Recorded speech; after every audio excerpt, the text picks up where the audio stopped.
కడవరి కాలం అనే మా ఆధ్యాత్మిక కార్యక్రమానికి మిమ్మల్ని అందరినీ ఆహ్వానిస్తున్నాం. శాశ్వతమైన ప్రేమతో మళ్ళీ ప్రేమిస్తున్నారు యేసు ప్రభు వారు. మన కొరకు ఆయన శిలువ మీద ప్రాణం పెట్టారు. ఆయన నమ్మిన వారు అందరికీ ఉచితంగా రక్షణ ఇస్తున్నారు. ఆ ప్రేమ గల యేసు ప్రభు వారు త్వరలో వస్తున్నారు రెండోసారి లోకానికి. ఆయన నమ్మిన వారందరినీ కూడా పరలోకం తీసుకెళ్తారు. ఆ ప్రేమ గల యేసు ప్రభు నామపేట మిమ్మల్ని అందరినీ కూడా మన కడవరి కాలం కార్యక్రమానికి ఆహ్వానిస్తున్నాను. ప్రియ సోదరి సోదరులారా, మనము దానియేలు గ్రంథంలోని ప్రవచనాలని ధ్యానిస్తున్నాం. ప్రాముఖ్యంగా దానియేలు గ్రంథంలోని 7వ అధ్యాయంలో ఉన్న 4 రకాల మృగాల గురించి మనం ధ్యానిస్తున్నాం. ఇది దానియేలు గ్రంథం 7వ అధ్యాయం 7వ వచనాన్ని మనం ధ్యానించబోతున్నాం. మీకు అందరికీ తెలిసిన రీతిగా మనము ఈ దానియేలు గ్రంథంలోని ప్రవచనాల్ని చారిత్ర కోణంలో ధ్యానిస్తున్నాం. చారిత్ర కోణంలో, హిస్టారికల్ ఇంటర్ప్రిటేషన్ అంటాం ఇంగ్లీష్లో. వాక్యానికి దగ్గరగా ఉన్న వాక్యపు ప్రవచనాల వివరణ. ప్రార్థన చేసుకుని ఇదిని వాక్యంలో కొనసాగుదాం. ప్రార్థన. పరిశుద్ధ ప్రేమ గల మా తండ్రి, మమ్మల్ని మా కుటుంబాలని మీరు ఆశీర్వదించి మీ కృపతో నడిపించి ఈ నెలాఖరు వరకు నడిపించారు. స్తోత్రాలు చెల్లిస్తున్నాం. దానియేలు గ్రంథంలోని ప్రాముఖ్యమైన ప్రవచనాలను ధ్యానించే కృప మాకు అనుగ్రహిస్తున్నారు. వందనాలు చెల్లిస్తున్నాం ప్రభా. మీకు స్తోత్రాలు, వందనాలు చెల్లిస్తున్నాం. ఈ లోతైన మర్మాలు అర్థం చేసుకోవటానికి పరలోకపు జ్ఞానాన్ని మాకు ప్రసాదించండి. పరిశుద్ధాత్మతో మమ్మల్ని నింపండి. ఈ చారిత్రక కోణం ద్వారా మీ ఆధ్యాత్మిక సత్యాలు ఈ ప్రవచనాల నుంచి నేర్చుకుని మీకు యోగ్యమైన కుమారులుగా కుమార్తెలుగా జీవిస్తూ ఏ రాజ్యం అయినప్పటికీ, ఏ ప్రభుత్వం అయినప్పటికీ ఈ లోకంలో కలకాలం ఉండదు, కొంతకాలమే అనే వాస్తవాన్ని మేము గుర్తించి మా జీవితాలు కూడా స్వల్పమైనవని మేము గుర్తించి మీరు, మీ రాజ్యము, మీ రక్షణ భాగ్యం మాత్రమే కలకాలం ఉండేదని ఆ సత్యాన్ని గ్రహించి మీకు యోగ్యమైన కుమారులుగా జీవించే కృప దయచేయవలసిందని ఈ వాక్యాన్ని వీక్షిస్తున్న ప్రతి వారిని ఆశీర్వదించండి. ఈ పరిచర్య ముందు కొనసాగడానికి ఎవరైతే సహకరిస్తున్నారో వారందరిని కూడా ప్రత్యేకంగా దీవించవలసిందని, మీరే మాతో మాట్లాడమని యేసు ప్రభు వారి పరిశుద్ధమైన నామం వాడి ప్రార్థిస్తున్నాం తండ్రి. ఆమేన్. ప్రియ సోదరి సోదరులారా, ఈ లోకంలో ఏ ప్రభుత్వం అయినప్పటికీ, ఏ రాజ్యం అయినప్పటికీ కొంతకాలమే, కానీ కలకాలం ఉండేది, యుగాలు ఉండేది యేసు ప్రభు రాజ్యము. యేసు ప్రభు రాజులకు రాజుగా, ప్రభువులకు ప్రభువుగా ఆయన కలకాలం కూడా పాలన చేస్తారు. ఈ దినాన మనము ఇనుపు దంతాలు గల మృగం అంటేనే చాలా భయంకరమైనదైతే దానికి ఇనుప దంతాలుంటే ఇంకెంత ప్రమాదం. ఇది దానియేలు గ్రంథం 7వ అధ్యాయం 7వ వచనంలో ఉన్న ఈ సత్యాలు మనం నేర్చుకోబోతున్నాం. ఎప్పుడైతే దానియేలు గారి దర్శనంలో ఈ 4 మృగాల్ని చూచారో ఆయనకి ఆశ్చర్యం అయిపోయింది. ప్రాముఖ్యంగా దానియేలు గ్రంథం 7వ అధ్యాయం 7వ వచనంలో ఉన్న ఆ 4వ మృగం తక్కిన 3 మృగాల కంటే భిన్నంగా ఉంది, డిఫరెంట్గా ఉంది. చూడటానికే ఆయనకి చాలా భయం వేసేసింది. దానియేలు గారికి వెంటనే ఆ ప్రశ్న, ఈ యొక్క ఘోరమైన భయంకరమైన మృగము ఎవరికి సాదృశ్యం అనే విషయాన్ని ఆయన ఆలోచించినప్పుడు గాబ్రియేలు దూత గారే దీనికి జవాబిచ్చారు. దానియేలు గ్రంథం 7వ అధ్యాయం 23వ వచనం, దానియేలు నీవు చూచిన 4వ మృగము 4వ రాజ్యము. 4వ రాజ్యం ఎంతో విపులంగా చెప్పారు దేవదూత. దేంతో పోల్చారు? ఇనుప దంతాలు గల భయంకరమైన మృగం. ఇది చాలా బలంగా కూడా ఉందని దానియేలు గ్రంథం 7వ అధ్యాయం 7వ వచనంలో మనం చదువుతున్నాం. దానితో పాటు లోకమంతని కూడా భక్షించేస్తూ, తుత్తునీయులుగా చేస్తూ, అనగా ముక్కలుగా చేసేసి, కారణం దానికి పెద్ద పెద్ద ఇనుప దంతాలు ఉన్నాయి. దాంతో దేన్నైనా సరే, ఎవరినైనా సరే సునాయాసంగా వాటిని భక్షించి నమిలి మృంగేస్తుంది. కనుక గాబ్రియేలు దూత గారు చెప్పిన ఆ వివరణ, ఈ 4వ మృగం దానియేలు 4వ రాజ్యానికి సాదృశ్యం. మనం చరిత్రలో ఒక్కసారి చూసినట్లయితే ఈ ప్రపంచమంతటిని కూడా పరిపాలించిన 4వ రాజ్యము ఏది అని ఒక్కసారి మనం చూసినట్లయితే ఖచ్చితంగా మనకి జవాబు రోమా రాజ్యము, రోమన్ ఎంపైర్ అంటాం ఇంగ్లీష్లో. ఎప్పటి నుంచి ఎప్పటి వరకు? క్రీస్తు పూర్వం 168, క్రీస్తు పూర్వం 168, 168 BC. అప్పటి నుంచి 476 సంవత్సరం క్రీస్తు శకం, 476 క్రీస్తు శకం, 476 AD. ఏ సామ్రాజ్యం కూడా ఈ లోకంలో ఎంతకాలం సుదీర్ఘంగా పరిపాలించిన రాజ్యం ఏది కూడా ఇంతవరకు లేదు. ఎంతకాలం పరిపాలించింది రోమరాజ్యం లోకం అంతటిని కూడా? 644 సంవత్సరాలు. మానవ శరీరంలో పొడవైన అవయవం కాళ్ళు. దానియేలు గ్రంథం 2వ అధ్యాయంలో ఉన్న ఆ విగ్రహము, ఆ ప్రతిమ యొక్క కాళ్ళు కూడా ఇనుముతో చేయబడ్డవి. దానియేలు గ్రంథం 7వ అధ్యాయంలో ఉన్న 4వ మృగానికి గమనించండి, ఇనుపు దంతాలున్నాయి. కనుక ఈ రెండు కూడా రోమా సామ్రాజ్యానికి సాదృశ్యం. ఎక్కువ కాలం ఈ లోకమును పరిపాలించిన సామ్రాజ్యం రోమా సామ్రాజ్యం. 644 సంవత్సరాలు. ఇంతవరకు ఏ సామ్రాజ్యం ఇంతకాలం పరిపాలించలేదు. రాబో కాలంలో ఏ సామ్రాజ్యం పాలించలేదు. క్రీస్తు పాలన మాత్రమే యుగ యుగాలు ఉంటుంది. మానవుల పాలన అంతకాలం ఉండదు. అయినప్పటికీ ఏమైపోయింది? అంతమైపోయింది. చూచారా, ఇంత సుదీర్ఘంగా 644 సంవత్సరాలు పరిపాలించినప్పటికీ అది అంతమైపోయింది. ఈనాడు ఎక్కడున్నది? మనకి చరిత్ర పుస్తకాల్లో తప్ప ఇంకెక్కడ కనిపించట్లేదు. ఖచ్చితంగా రోమా నగరం ఉన్నది ఇంకాని, అది ఇటలీ దేశానికి రాజధాని. అయితే రోమా సామ్రాజ్యం ఆనాడు లోకమంతటిని కూడా ఎంతో కఠినంగా పరిపాలించి ఇనుపు దంతాలతో తినేసే మృగంలాగా ఈ లోకమంతటిని కూడా భక్షించేసింది. అయినప్పటికీ అంతమైపోయింది. ప్రియ సోదరి సోదరులారా, శాశ్వతంగా ఉండే రాజ్యం యేసు ప్రభువు రాజ్యం. దాని కొరకు మనం ప్రోకలాడాలి. మరొక విషయాన్ని కూడా మనం గుర్తిస్తున్నాం. దానియేలు గ్రంథం 7వ అధ్యాయం 7వ వచనంలో పెద్ద పెద్ద ఇనుప దంతాలు ఉన్న ఈ మృగము లోకమంతటిని భక్షించేయటమే కాకుండా మిగిలి ఉన్న వారిని తన యొక్క పాదాల కింద వేసి తొక్కేస్తుందని చదువుతున్నాం మనం. మిగిలి ఉన్నవారు ఎవరు? ఇంగ్లీష్లో రిమనెంట్ అన్నారు, లేదా రెసిడ్యూ అన్నారు. అనగా మిగిలి ఉన్న విశ్వాసులు. మిగిలి ఉన్న విశ్వాసులు, వీరిని మన భాషలో శేషించిన వారు అంటున్నారు. శేషించిన విశ్వాసులు అనగా విశ్వాసులందరూ కూడా అంతమైపోయారు, కానీ కొద్ది మంది మాత్రమే మిగిలారు. వీరిని రిమనెంట్ అన్నారు ఇంగ్లీష్లో. వీరిని శేషించిన వారు, వారిని కూడా తన యొక్క పాదాల కింద వేసి తొక్కేస్తుందని దానియేలు గ్రంథం 7వ అధ్యాయం 7వ వచనం చదువుతున్నాం. ఎవరు తొక్కేస్తుంట? రోమా రాజ్యం. అనగా రోమా రాజ్యం ఎంత కఠినంగా దేవుని బిడ్డల పట్ల, విశ్వాసుల పట్ల ప్రవర్తించిందో కొన్ని విషయాలు ఇది నాన్న మనం ధ్యానించబోతున్నాం. ఎవరైనా ప్రభువుని నమ్ముకున్నట్లయితే, ఆయన ఆజ్ఞలు గైకొన్నట్లయితే, ఆయన యొక్క వాక్యపు వెలుగులో జీవించినట్లయితే వారికి చాలా శ్రమలు తెచ్చేసింది ఈ యొక్క రోమా సామ్రాజ్యం. మనందరికీ తెలిసిన రీతిగా యేసు ప్రభువును సిలువ వేయటానికి అనుమతి ఇచ్చిన ఆ రోమా అధికారి ఎవరు? పొంతు పిలాతు. ఆయన గవర్నరు ఆ రోజుల్లో యూదా దేశానికి. ఆయన అనుమతిచ్చాడు. అనుమతించినప్పుడు ఆ రోమా సైనికులు ఆయన్ని ఎంతో ఘోరంగా కొట్టి, కాళ్ళు చేతులు మేకులతో కొట్టేసి, ఆయన తల మీద ముళ్ళ కిరీటం పెట్టేసి ఘోరంగా ఆయన శిక్షించి ఆయన సిలువేసి చంపేశారు.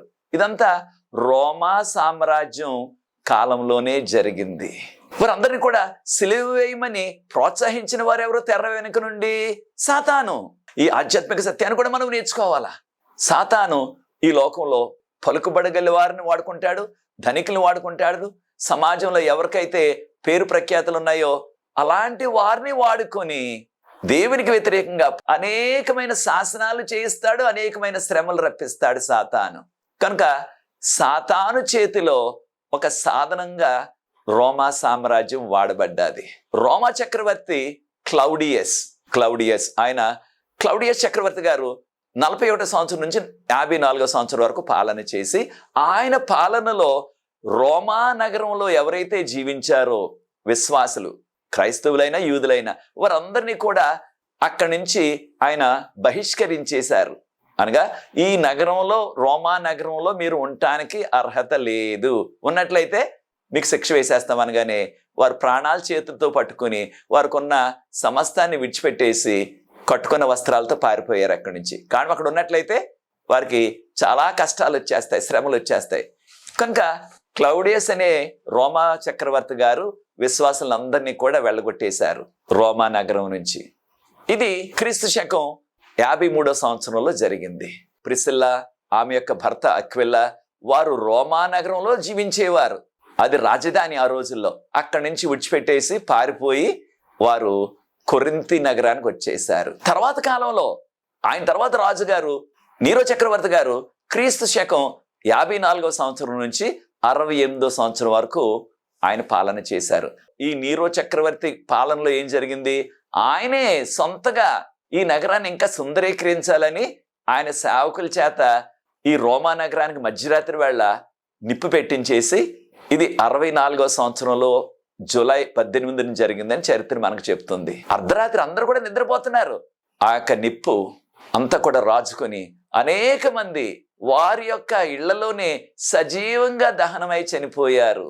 6 రోజులు ఆ మంటను ఎవరు కూడా ఆర్పలేకపోయారు. రోమా నగరంలో ఎంతో మంది చనిపోయారు. వారికి ఉన్న సమస్తం కూడా బూడిదైపోయింది.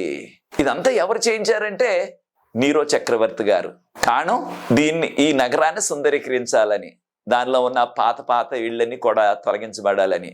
ఆయన యొక్క భార్య యూదురాలు, ఆవిడ పేరు పోపియా సబీనా.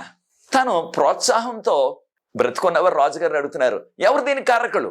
ఈ నగరం అంతా కూడా కాల్చివేయటానికి దీన్ని చేసిన ఆ కారకులు ఎవరు? ఆ శత్రువులు ఎవరు? అనగానే రాజుగారు తడుముకోకుండా వెంటనే క్రైస్తవులు చేశారట. క్రైస్తవులు చేశారని నాకు సమాచారం ఉంది. క్రైస్తవులే నిప్పి పెట్టేశారు అనగానే ఆ అన్యులందరూ కూడా క్రైస్తవుల మీద చాలా కోపంతో, కారణం వారి కుటుంబాలు కొంతమంది చనిపోయారు, వారి ఇళ్ళన్నీ కూడా కాలి బూడిదైపోయాయి కనుక ఈ నష్టం అంతా కూడా క్రైస్తవుల ద్వారానే జరిగిందని వారు నమ్మేశారు. ఈ పుకారంతా ఎవరు పుట్టించారు? రాజుగారి భార్య యూదురాలు. క్రైస్తవులంటే తనకి ద్వేషం కనుక వీరు చేశారని వారి మీద నింద వేసేశారు. నిప్పు పెట్టించింది రాజుగారే, ఆవిడ భర్తే. చూచారా ఏ రీతిగా జరిగిందో? అప్పుడు అనేక మంది క్రైస్తవుల్ని ఎంతో హింసించి చంపేశారు ఆ అన్యులు రోమా నగరంలో. కనుక అనేక మంది క్రైస్తవులు క్రీస్తు శకం 64వ సంవత్సరంలో రోమా నగరంలో హతసాక్షులు అయిపోయారు. తర్వాత ఈ నీరో చక్రవర్తి గారే అపోస్తలుడైన పేతురు గారిని, ఆయన భార్యను కూడా తల్లకిందులుగా సిలువేయించి చంపేశాడు. ఇది 68వ సంవత్సరంలో జరిగినట్లుగా చరిత్ర మనకు చెప్తుంది. దీనికి పేతురు గారు వచ్చి ఈ రోమా నగరంలో అనేక మందికి సువార్త చెప్పి అనేక మందిని ప్రభు తట్టు నడిపించి ఒక సంఘాన్ని స్థాపించాడని ఆయన ద్వేషంతో ఆయన యొక్క భార్య పోపియా సబీనా పేతురు గారిని తల్లకిందులుగా సిలువేయించి చంపించేశారు. అదే సంవత్సరంలో పౌలు గారు కూడా, ఎంతో గొప్ప పరిచర్య చేసిన పౌలు గారు కూడా ఈ రోమా నగరంలోనే ఈ ఘోరమైన చక్రవర్తి నీరో చక్రవర్తి గారే 68వ సంవత్సరంలో పౌలు గారి యొక్క తలను నరికించేసి చంపించేశారు, శిరచ్ఛేదనం చేసేశారు. చూచారా ప్రియ సోదరి సోదరులారా, ఎంత ఘోరమైన పనులు సాతాను చేయించాడో చూడండి. కనుకనే రోమా ప్రభుత్వాన్ని ఇనుప దంతాలు గల మృగంతో పోల్చారు. యేసుప్రభువు వారు ఈ లోకంలో జీవించినప్పుడు విశ్వాసులందరికీ కూడా ముందుగానే హెచ్చరిక చేశారు. యోహాను సువార్త 15:20 మీరు యజమాని కంటే దాసుడు గొప్పవాడు కాదు, నన్ను ఈ లోకం ఎంతో శ్రమలు పెట్టింది, మిమ్మల్ని కూడా ఇంకా ఎంతో శ్రమ పడుతుంది లోకం. అనగా మీకు శ్రమ కాలం వస్తుంది, మీకు శ్రమలు వస్తాయి, నన్నే శ్రమ పెట్టింది ఈ లోకం, మిమ్మల్ని కూడా శ్రమ పెడుతుంది అని ముందుగానే యేసుప్రభువు వారు హెచ్చరిక చేశారు. నన్ను శ్రమ పెట్టింది ఈ లోకం, మిమ్మల్ని కూడా శ్రమ పెడుతుంది. యేసుప్రభుని ఎన్నో శ్రమలు పెట్టి చంపేశారు. యోహాను సువార్త 16:2 ఒక దినం వస్తుంది, అప్పుడు వారు మిమ్మల్ని హతం చేసేస్తారు, మిమ్మల్ని చంపేస్తారు. అలా చేసి మేము దేవుని కార్యం చేస్తున్నామని అనుకుంటారు వారు. అలాంటి రోజులు వస్తాయన్నారు ప్రభువారు. చూచారా ప్రియ సోదరి సోదరులారా, మత్తయి సువార్త 5:10 యేసుప్రభు వారు ముందుగానే చెప్పారు. కారణం ఆయన సమస్తం కూడా తెలుసు, జరిగిపోయిన విషయాలు, జరుగుతున్న విషయాలు, జరగబోయే విషయాలు. కారణం ఆయన దేవుడు కనుకనే ముందుగానే ఆయన శిష్యులకు ఈ హెచ్చరిక చేశారు. ఏమని?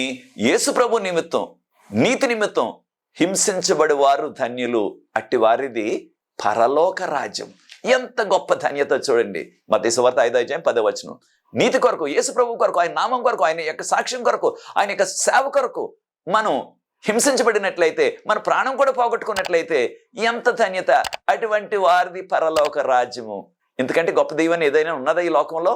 ఈ లోకం ఎవరికి శాశ్వతం కాదు. మనకి ఎంత డబ్బు ఉన్నప్పటికీ, ఎంత పదవి ఉన్నప్పటికీ, ఎంత పలుకుబడి ఉన్నప్పటికీ మరణం వస్తుంది.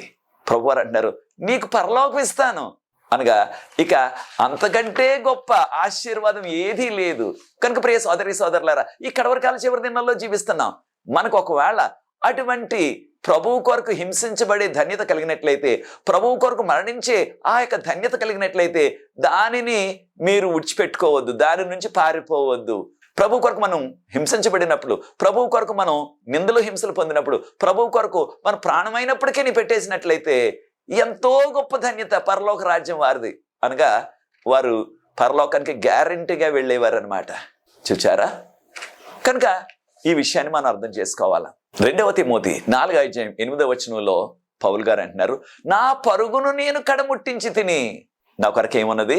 జీవ కిరీటం. నా కొరకే కాదు, ఆ విధంగా మనము ఈ లోకయాత్రలో యేసు ప్రభువు కొరకు విశ్వాసంతో మనం చివరి వరకు కొనసాగినట్లయితే, విశ్వాసంలో అనగా వాక్యపు వెలుగులో, ఆజ్ఞల వెలుగులో మనం కొనసాగినట్లయితే మనకేముంటది? ఆ జీవ కిరీటం, ఆ నీతి కిరీటం. ప్రియ సోదరి సోదరులారా, ఎంత గొప్ప ధన్యతో చూడండి. కనుక ఈ కడవరకాల చివరి దినాల్లో అనేకమైన సవాళ్లు మనకు వస్తున్నాయి. ఎవరు తెచ్చిపెడుతున్నారు? తెర వెనుక నుంచి సాతాను తెచ్చిపెడుతున్నాడు. ఆ దినాల్లో రోమా రాజ్యం ద్వారా ఆదిమ సంఘస్థులకి, ఆదిమ అపోస్తలకు ఏ రీతిగా అనేక సవాళ్లు వచ్చాయో, అటువంటి సవాళ్లు ఈ కడవరకాల చివరి దినాల్లో ఇంకా ఎక్కువగా మనకి వచ్చే ప్రమాదం ఉన్నది. కనుక విశ్వాసంలో మనం బలంగా ఉండాలా. ఆ రోజుల్లో ఉన్న మరొక రోమా చక్రవర్తి డొమిషన్. ఆ డొమిషన్ గారు ప్రకటన గ్రంథం రాసిన యోహాను గారి కాలంలో ఉన్న రాజు. ఆయన్ను ఆ డొమిషన్ అనే రాజు గారు కాగే నూనె, పొంగే నూనె, పెద్ద పెనం రప్పించేసి దాని నిండా నూనె వేసేసి, దేని కొరకు? యేసు ప్రభునే పూజించాలి, ఏ మానవుణ్ణి పూజించకూడదు అని బోధించాడని ఆయనకు అంత ఘోరమైన కఠినమైన మరణశిక్ష వేసేశాడు. పొంగుచున్న నూనెలు వేసేయమని.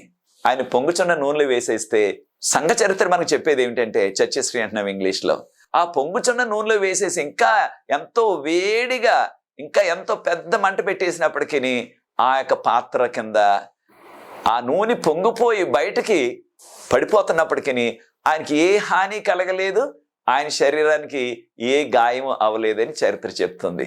దానిని చూచి ఆశ్చర్యపోయి, వీళ్ళ దేవుడు ఇంత గొప్పవాడు అని మారు మనసు పొందలేదు. ఈ నూనెలో వేస్తే చావలేదు కదా, ఇక్కడి నుంచి తీసేసి మనం అప్పుడు ఆ యొక్క ద్వీపానికి, దీన్ని ఐలాండ్ అంటున్నాం, ఆ పద్మాస్ అనే ఆ యొక్క ద్వీపానికి, ఆ ద్వీపం అంటాం మనం, లంక అంటున్నాం మనం, ఇంగ్లీష్లో ఐలాండ్ అంటున్నారు, అక్కడికి పంపేశారు ఖైదీగా, బందీగా ఆయన్ని. అక్కడ ఉన్నప్పుడు ప్రభువారు దర్శనం ఇచ్చారు. ఆ దర్శనాలని రాయమన్నారు ప్రభువారు. ఆ ప్రభువారు ఇచ్చిన దర్శనాలు రాశారు యోహాను గారు.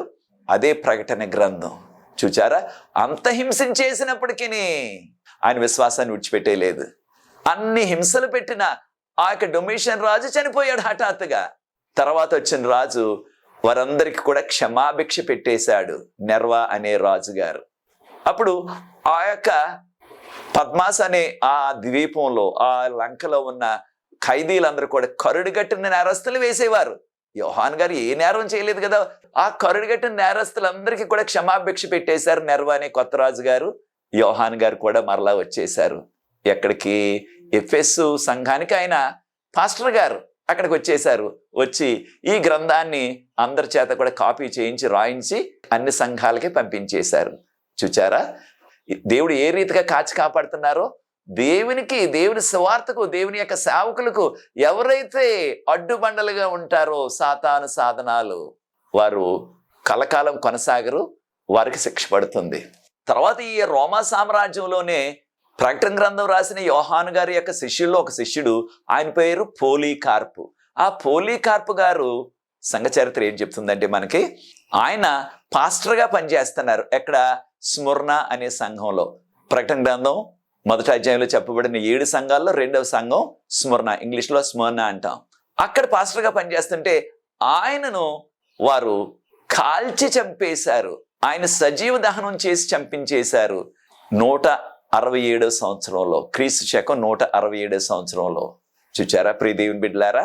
సాతాను ప్రభు సేవ చేసిన వారిని, ప్రభు నమ్ముకున్న వారిని ఏ రీతిగా ఇనుపదంతాలు గల మృగం ఏ రీతిగా భక్షించేసిందో అంతకు ఇంకా ఘోరంగా, భయంకరంగా ప్రభు నమ్ముకున్న వారిని, సంఘాన్ని అనేకమైన శ్రమలు పెట్టి అనేకమైన వారికి కీడు రప్పించాడు సాతాను.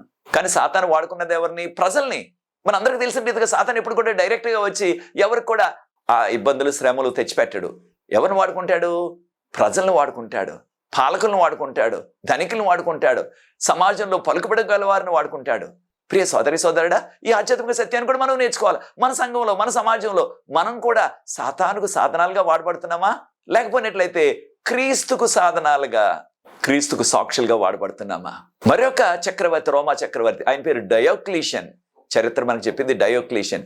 ఆయన 303 సంవత్సరం, క్రీస్తు శకం 303 సంవత్సరం నుంచి 313 వరకు, కనుక 10 సంవత్సరాల పాటు ఘోరమైన శ్రమకాలం తెచ్చిపెట్టేశాడు. ఎవరికి? ప్రభు నమ్ముకున్న వారికి, ప్రభు సేవ చేస్తున్న సేవకులకు. చాలా ఘోరమైనది. మనకు చరిత్ర చెప్తున్నది ఏంటంటే, ఎవరైతే సేవ చేశారో, ఎవరైతే ఆ సంఘంలో ప్రాముఖ్యమైన విశ్వాసాలుగా ఉండి ఇతరులకు సాక్ష్యం చెప్తున్నారు, ఇతరులకు వాక్యం చెప్తున్నారో, వారి యొక్క కుడి చేతి నరికించేశాడు, వారి యొక్క కుడికన్ను తీయించేశాడు. కొంతమందికి ఇంకా ఎక్కువ సేవ చేస్తున్న వారికి అయితే కుడికాలు కోయించేశాడు. అంత ఘోరమైన శ్రమ తెచ్చేశాడు డయోక్లీషియన్ అనే రాజుగారు. సమయం ఉన్నప్పుడు చరిత్రలో చదవండి మీరు ఇంటర్నెట్లో. ప్రియ సోదరి సోదరులారా, అనేక మందిని జైల్లో వేయించేశారు ప్రభు నమ్ముకున్న గురించి. అయితే ప్రభు వారు ముందుగానే ప్రకటన గ్రంథంలో మనకి వివరాలు రాయించారు. ప్రకటన గ్రంథం 2:10. ప్రకటన గ్రంథం 2:10 మనం చూసినట్లయితే, మిమ్మల్ని సాతానుడు అనేక మందిని జైల్లో వేస్తాడు, మీరు 10 రోజులు ఈ శ్రమ పొందుతారు అన్నారు. 10 రోజులంటే ఇది ఒట్టి 10 రోజులు కాదు. ఒక రోజు అంటే 1 సంవత్సరంగా మనం అర్థం చేసుకోవాలి దానియేలు గ్రంథంలో, ప్రకటన గ్రంథంలో. కారణం 40 దినాల్లో వెళ్ళవలసిన ప్రయాణాన్ని 40 సంవత్సరాలుగా ప్రభు మార్చేశారు. సంఖ్యాకాండం 14:34 కనుక 10 దినాలంటే 10 సంవత్సరాలు. 10 సంవత్సరాల పాటు ఈ యొక్క డయోక్లీషియన్ రాజు గారు 303 సంవత్సరం క్రీస్తు శకం 303 నుంచి క్రీస్తు శకం 313 వరకు 10 సంవత్సరాలు ఎంతో ఘోరమైన శ్రమ వచ్చేసింది. ప్రియ సోదరి సోదరులారా, అటువంటి శ్రమకాలం మరలా రెండవ రాకడకు ముందు కూడా వస్తుంది. చాలా మంది రెండవ రాకడకు ముందు శ్రమ ఉండదు, మనం ప్రభు మనల్ని తీసుకువెళ్ళిపోతారు మధ్యాకాశానికి అని నమ్ముతున్నారు. వాక్యంలో అది లేదు. కారణం ఖచ్చితంగా పరలోకం వెళ్ళక ముందు మన విశ్వాసం పరీక్షించబడాలా. ఆక బంగారాన్ని పుటం వేసినట్లుగా మన విశ్వాసాన్ని ఆయన ఈ యొక్క శ్రమలలో పుటం వేస్తారు. కనుక విశ్వాసంతో మనం విశ్వాసంలో బలంగా ఉండాలా. మరొకటి, ఈ రోమా సామ్రాజ్యం చేసిన మరికొన్ని దారుణాలు ఏమిటంటే, ఆ రోజుల్లో యాంపీ థియేటర్ అని ఉండేది. అనగా చుట్టూ కూడా ప్రజలు కూర్చుంటారు, ఒక సర్కస్ లాగా. చుట్టూ వారికి ఆ ఇనుప కంచె ఉంటుంది, మెటల్ ఫెన్స్ అంటున్నాం కదా దాన్ని, ఐరన్ ఫెన్స్. ఇనుముతో వేసిన కంచెలాడుతూ ఉంటుంది. ఆ యొక్క మధ్యలో ఆ విశ్వాస క్రైస్తవుని పెట్టి అప్పుడు తీసుకొచ్చి ఆ సింహాలని ఆ పులుల్ని విడిచిపెట్టేస్తారు. ఆ సింహాల పులులు ఆ క్రైస్తవుని వెంటాడి కొరుక్కొని తినేస్తుంటే, ఆ రక్తం కారుతుంటే, వారు కేకలు బొబ్బలు వేసి చనిపోతుంటే అది చూసి ఏదో ఒక సర్కస్ లాగా లేదా ఒక ఆట చూసినట్లుగా వారు కేరింతలు కొడుతూ చప్పలు కొడుతూ ఎంతో ఆనందిస్తూ ఈ యొక్క విశ్వాసులు పులులు సింహాలకు వారిని వేసేశారు. అనేక మంది ఈ రీతిగా పులులకి సింహాలకి ఆహారం అయిపోయారు, హతసాక్షులు అయిపోయారు విశ్వాసులు ఆదిమ సంఘంలో. కనుకనే చూడండి ప్రకటన గ్రంథం మనకి ఏం చెప్తుందో, తెల్లని వస్త్రాలు వేసుకుని పరలోకంలో దేవుని యొక్క సింహాసనం ముందు నిలబడి ఉన్నారు. అప్పుడు ఒక ప్రశ్న అడగబడ్డది. ఒక పెద్దగారు అడిగారు, 24 పెద్దల్లో ఒక పెద్ద, యోహాను తెల్లని వస్త్రాలు వేసుకున్నారు, సింహాసనానికి దగ్గరగా నిలబడ్డారు, ఎవరు వీరు? దానికి జవాబు ప్రకటన గ్రంథం 7:14 చదవండి. ప్రకటన గ్రంథం 7:14 వీరు మహాశ్రమల్లో నుంచి వచ్చారు, గొర్రెపిల్ల రక్తంలో వారు వస్త్రాలు ఉతుక్కున్నారు. ఎవరు గొర్రెపిల్ల? యేసుప్రభు వారు. యేసుప్రభు రక్తంలో వారి యొక్క వస్త్రాలు ఉతుక్కుని తెల్లగా చేసుకున్నారు. కనుకనే వారు సింహాసనం ముందు నిలబడ్డారు పరలోకంలో. ఇది ఇంకా జరగలేదు, జరగబోతుంది రెండవ రాకడ తర్వాత. కనుక ప్రియ సోదరి సోదరులారా, ఈ యొక్క భూమి మీద మన జీవిత కాలంలో ఇటువంటి శ్రమలు కష్టాలు బాధలు వచ్చి ప్రభువు కొరకు మనం హతసాక్షులం అయిపోయినప్పటికీ, ఈ లోకం ఎవరికీ శాశ్వతం కాదు. ప్రభువు కొరకు హతసాక్షులు అయిపోయినట్లయితే, ప్రభువు కొరకు అటువంటి హింసలు నిందలు మనం పొందినట్లయితే, ఆయన కొరకు, ఆయన సేవ కొరకు, ఖచ్చితంగా మనకి ఆ నీతి వస్త్రం, తెల్లని వస్త్రాలు ఉంటే మనం పరలోక రాజ్యంలో దేవుని యొక్క సింహాసనం ముందుండి ఆయనను కొనియాడి ఆయన స్తుతించే ఆ గొప్ప ధన్యత మనకు కలుగుతుంది. ఎంతకాలం? కలకాలం. రోమా రాజ్యం 644 సంవత్సరాలు మాత్రమే పరిపాలించింది. దేవుని రాజ్యం కలకాలం ఉంటుంది. చివరిగా చూడండి, కాన్స్టాంటినోపుల్ అని రాజు గారు, చాలా గొప్పవాడు. ఆయన 313 సంవత్సరంలో క్రైస్తవుడు అయిపోయాడు. అన్యుడైనప్పటికీ ఆయన ప్రభుని అంగీకరించాడు. అయితే ఆయన చేసిన కొన్ని విషయాలు ఉన్నాయి. ఆయన చేసింది ఏమిటంటే, ఆయనే మనకు చరిత్ర చెప్పేది ఏంటంటే, విశ్రాంతి దినాన్ని మార్చి దానిని వారంలో మొదటి దినాన్న, దాన్ని ఆదివారం అంటున్నాం మన భాషలో, ఆ దినాన్ని మీరు అందరూ కూడా ఆచరించాలని ఆయన ఒక శాసనం చేసేసినట్లుగా. ఎప్పుడు చేశాడు శాసనం? ఆయన 321 సంవత్సరం, క్రీస్తు శకం 321, మార్చి 7వ తారీఖు. దీనికి మనకు చారిత్రక ఆధారాలు ఉన్నాయి. అంతవరకు కూడా విశ్వాసులందరూ కూడా ఆరాధించింది, యేసు ప్రభు ఆరాధించిన దినం విశ్రాంతి దినం. దేవుడు 6 దినాల్లో సృష్టించారు, 7వ దినాన్ని విశ్రమించారు. కనుక దానిని మార్చేశారు ఈ రాజుగారు. చూచారా ఏ రీతిగా మార్పులు జరిగాయో. దాంతో పాటు అంతవరకు కూడా ఎక్కడ కూడా యేసు ప్రభు జన్మదినాన్ని, దీన్ని క్రిస్మస్ అంటున్నాం మనం, ఎక్కడ కూడా జరుపుకున్న దాఖలాలు చరిత్రలో లేవు. ఈ రాజుగారి కాన్స్టాంటినోపుల్ అనే రాజుగారు 321 సంవత్సరం మార్చి 7వ తారీఖున, మీరందరూ కూడా డిసెంబర్ 25వ తారీఖున క్రిస్మస్ గా ఆచరించాలా, యేసు ప్రభు జన్మదినాన్ని ఆచరించాలా. దానికి క్రిస్మస్ అని పేరు పెట్టారు. క్రైస్ట్ మాస్ అంటే క్రీస్తును ఆరాధించుట అని మొదలు పెట్టేశారు. అప్పటి నుంచి ఇప్పటి వరకు కూడా ప్రతి సంఘంలో, ప్రతి ప్రాంతంలో కూడా వాక్యంలో, బైబిల్ గ్రంథంలో యేసు ప్రభు పుట్టారని ఎంతో విపులంగా ఉన్నది. కానీ ఏ సంవత్సరం పుట్టారు, ఏ నెల పుట్టారో అనే వివరాలు మనకు లేవు. మనందరికీ తెలుసు ఈ విషయాలు. ఇవి చేసింది ఆ రోమా చక్రవర్తి గారు, కాన్స్టాంటినోపుల్ గారు. చివరిగా ఇంత గొప్ప సామ్రాజ్యం, రోమా సామ్రాజ్యం పతనం అయిపోయింది.